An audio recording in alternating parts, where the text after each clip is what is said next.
fufuwa náà pè. Ewé fufuwa. Ewé fufuwa òun lélẹ́yìí. Tí obìnrin tí nǹkan funfun bá ń jáde lábẹ́ obìnrin tí abẹ́ yẹn dẹ̀ ń yún obìnrin á gún mọ́ ọṣẹ a máa fi fọ abẹ́ yẹn infection ni funfun a máa jáde infection abẹ́ yẹn a máa yún ó máa gún mọ́ ọṣẹ ni a máa fi fọ abẹ́ yẹn a rí pé kíní yẹn á jáde tán kíní yẹn ò ní dà láàmú ẹni ìbáàjẹ́ àgànyìn ìbáàjẹ́ lọ́ọ̀sì ẹni ọṣẹ ewé fufuwa òun lélẹ́yìí. Bàbá ẹ mọ̀ ti sọ lẹ́ o tí obìnrin bá rí nǹkan báyẹn ọkùnrin tó bá lọ bá rò lórí ẹ̀sùn kọ́kí bá ṣe. Ẹ máa kó infection lára ẹ̀ ni. Ó láti wá tọrọ ẹ̀. Tó bá dẹ̀ tí mi tó bá yá a rí pé òun ò ní rí mẹ́sìsì mọ́ tó o bá dé tọ́jú mẹ́sìsì ẹ̀ máa lọ àpẹẹrẹ ló ń ṣọ̀pọ̀lọpọ̀ obìnrin bíi tí ó mọ̀ tó ń yún tó bá yá mẹ́sìsì ẹ̀ máa stop ní a stop mẹ́sìsì ẹ̀ so bó ṣe rí mi.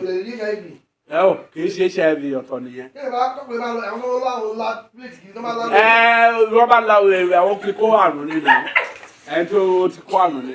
Àwọn là ń sọ oríṣi àrùn ẹ̀jẹ̀ ń sọ fún yín. Tẹ́ bá rí àwọn tó bá nímọ̀ wọn fẹ́ máa súnmọ́ obìnrin tí ò bá ṣe mẹ́sìsì mọ́.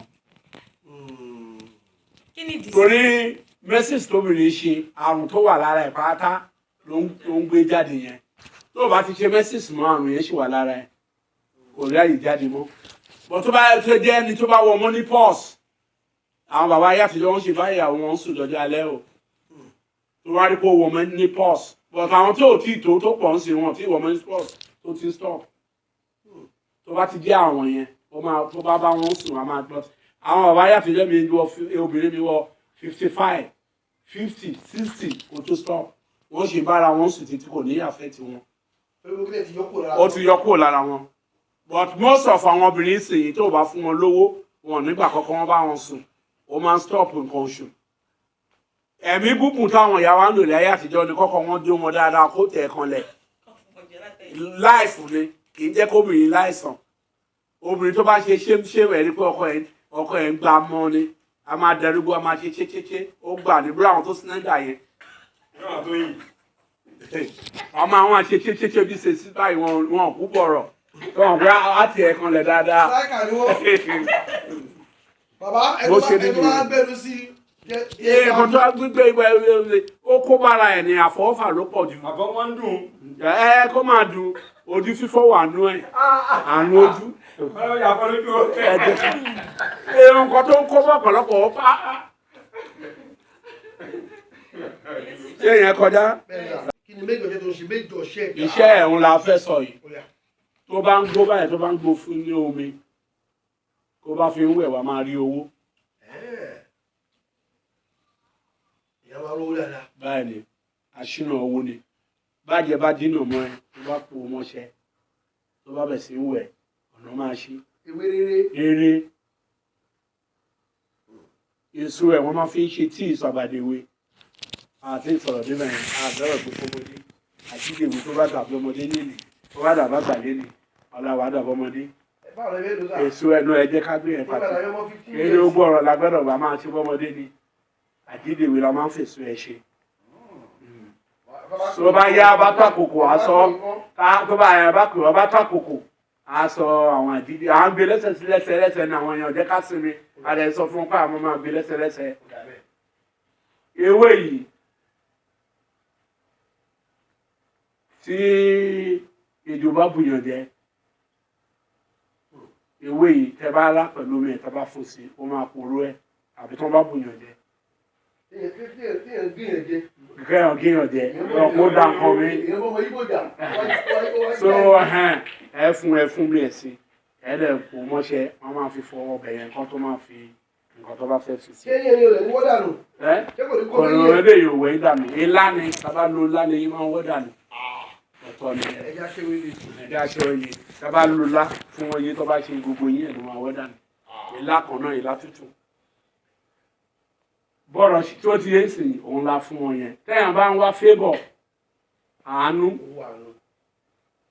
ó fi lọ́fíńdà bò ó lè fi Mr. Aris bò ó lè fi kọ́kọ́ máa fò sára á rí fébọ̀. Tẹ́yàn bá fẹ́ ṣènáwó náà tó bá fẹ́ pọ́n náwó fóun ní pátì a fi ṣe afúnlọ́fíńdà yẹn sára. Réré náà pè é. ìyẹn kọjá. Owutu FM ètò tó gbójú owó ní gbogbo Nàìjíríà ní gbogbo Nàìjíríà Owutu FM ètò tó gbójú owó Owutu ni ẹ máa gbọ́ Owutu ni ẹ máa wò Owutu ni ẹ máa wò Owutu ni ẹ máa wò Ìkòròdú ni wọ́n wà Ìkòròdú ni wọ́n wà ẹ máa wò ẹ máa wò àtọmọ kékeré àtàgbàlagbà ẹ máa wò ẹ máa wò Owutu FM Owutu FM ẹ máa wò ẹ máa gbọ́ ètò tó ta lẹ́nu ètò tó ta lẹ́nu Owutu Owutu Owutu.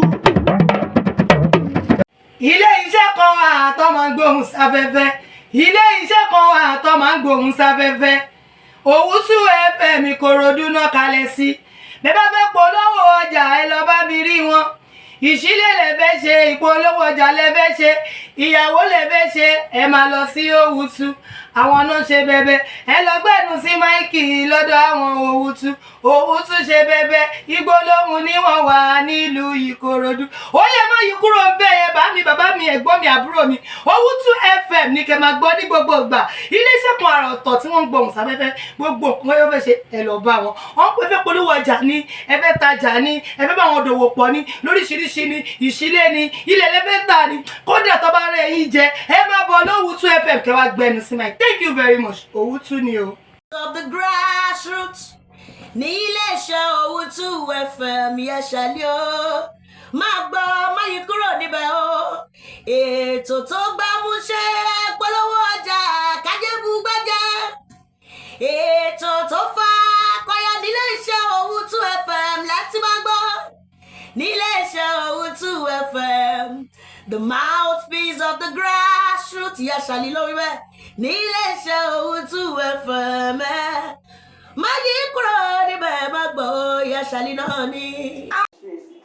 Owutu rédíò Owutu àti pẹ̀lú Owutu TV FM ṣáà máa sùn lẹ́ka jàre lọ Owutu FM. God bless you. Thanks for watching. Kindly subscribe to our YouTube channel, Owutu FM Lagos. Bye.